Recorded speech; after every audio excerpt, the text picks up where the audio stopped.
tous et bienvenue sur Monaco Info. Voici, sans plus tarder, vous avez l'habitude, les titres de ce journal. Le congrès Heart Valve Society au cœur du Grimaldi Forum consacré aux valves cardiaques. Focus sur la 14e édition du Monte Carlo Film Festival de la Comédie. Et enfin, la 5e séance de dédicace des jeunes lycéens, une opération dans le cadre du concours littéraire interlycéen. Le congrès Heart Valve Society se tient en ce moment au Grimaldi Forum, une assemblée plénière médicale à laquelle a participé le professeur Dreyfus, le président de cet événement. Christina Thomel et Olivier Bonello y étaient. Voyez le reportage. Durant 3 jours, ce congrès international réunit l'élite de la profession médicale. À sa tête, un homme très respecté en principauté, le professeur Gilles Dreyfus, directeur médical du Centre cardio-thoracique de Monaco et qui a été élu président de l'édition 2017 de ce colloque organisé par la Heart Valve Society. Un plateau médical des plus pointus qui rassemble près de 600 spécialistes des valves cardiaques, ces petites valves du cœur qui empêchent le sang de refluer dans le mauvais sens. C'est une des seules sociétés de cardiologie qui traite, qui rassemble, je veux dire, en même temps des cardiologues qui font des images, c'est-à-dire des échographistes et des scanners et des coronarographies, des cardiologues interventionnels, c'est-à-dire qui font des actes agressifs, et des chirurgiens et des chercheurs. Donc c'est la seule plateforme qui existe actuellement pour ça. Donc c'est en ça que cette réunion est importante. Aujourd'hui, surtout, on arrive à une médecine qui est, comme on dit en anglais, evidence-based, c'est-à-dire qui est basée sur l'évidence. Et donc on est obligé d'étudier de façon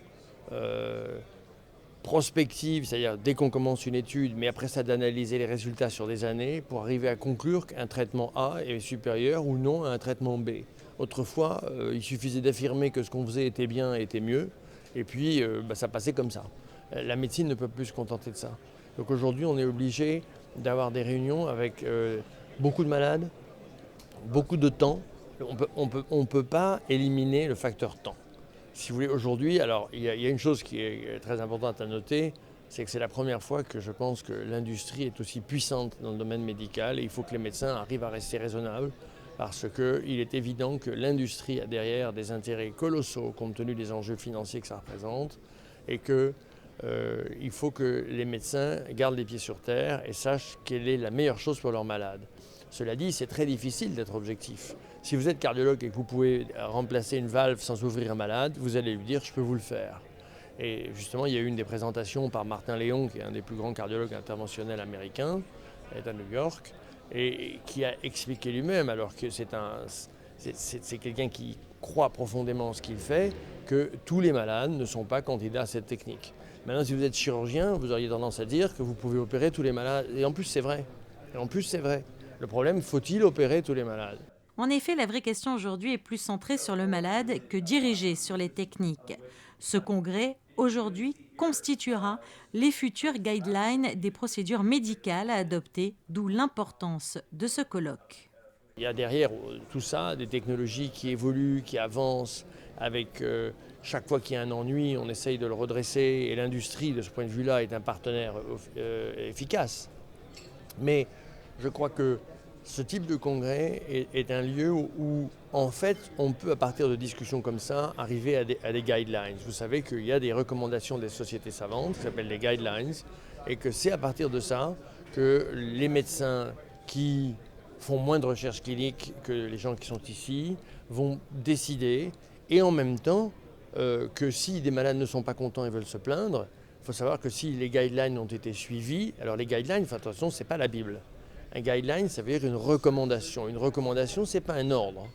Donc, si vous voulez, on est dans la nuance. Hein, là. Si vous voulez, c'est pas simple de faire passer un message comme ça. C'est pas des grands messages disant ça y est, on a trouvé la solution, c'est magique. Mais clairement, de ce congrès et de tous les congrès qui arrivent là maintenant, on est en train de voir que de plus en plus les méthodes, moins elles seront invasives, moins elles seront agressives et plus elles seront adoptées par à la fois le public et les médecins. Mais la vraie question, c'est de savoir où s'arrêter dans ça. Parce qu'on peut aussi ne pas être efficace du tout.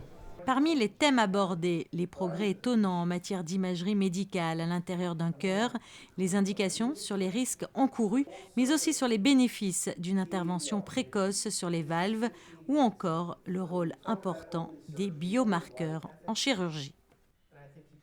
Focus à présent sur cette manifestation qui a débuté ce mardi en Principauté, la 14e édition du Monte Carlo Film Festival de la Comédie. Vous allez le voir, le jury de cet événement est un jury d'exception, comme vous le dévoile Émilie Rousseau. La comédie, un genre cinématographique populaire et qui fait recette, la comédie, un style fédérateur, pour preuve les nombreux festivals qui lui sont consacrés, celui de Liège, de l'Alpe d'Huez ou de Monaco. D'ailleurs, le Monte Carlo Film Festival de la Comédie a officiellement été lancé en présence d'Ezio Greggio, fondateur de cet événement qui en est à sa 14e édition. Qu'est-ce qui fait le succès de ce Monte Carlo Film Festival à Monaco ? Alors la réponse, c'est ici à ma gauche, avoir des grands personnages, des grands directeurs, des grands écrivains, comme par exemple Michael Radford, qui nous honore d'être notre président de la jury. C'est un grand ami et on a vraiment le plaisir de l'avoir ici avec nous. Le réalisateur Michael Bradford, président du jury de cette 14e édition, il a notamment dirigé Demi-Moore dans Le Casse du siècle ou Richard Burton dans 1984, son dernier rôle à l'écran. Même si le Britannique a une filmographie très éclectique, la comédie occupe une place à part dans sa vie. J'adore les comédies. En fait, maintenant, à cet étage de ma vie, je trouve que j'ai aucun besoin de voir d'autres films. C'est-à-dire que je cherche toujours, je vote dans les Oscars, je cherche toujours les comédies. J'en trouve pas, en fait. Mais si c'est un film de Woody Allen qui sort, je suis le premier là. Même si c'est un mauvais film, j'y vais. Et non, j'adore les comédies.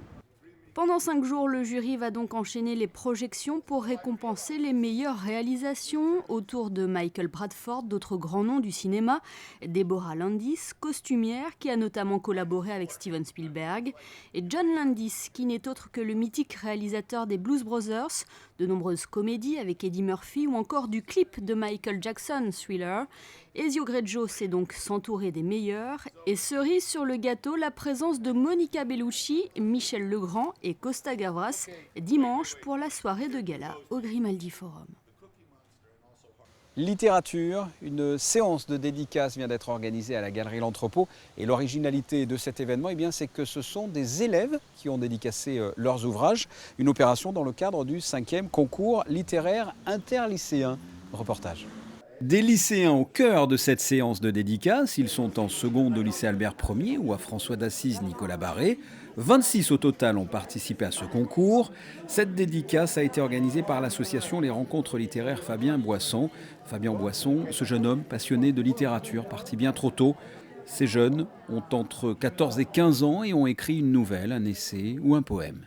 Lors du premier essai, on avait compris que beaucoup de jeunes qui ne s'exprimaient pas toujours, même en famille, même avec leurs amis, parce que souvent, ils tiennent déjà un personnage, avaient une sensibilité et avaient un sens de l'analyse et de l'expression qui valait la peine qu'on favorise cela par ce concours littéraire Fabien Boisson. Et puis aussi parce qu'on espère que ça éveille des vocations.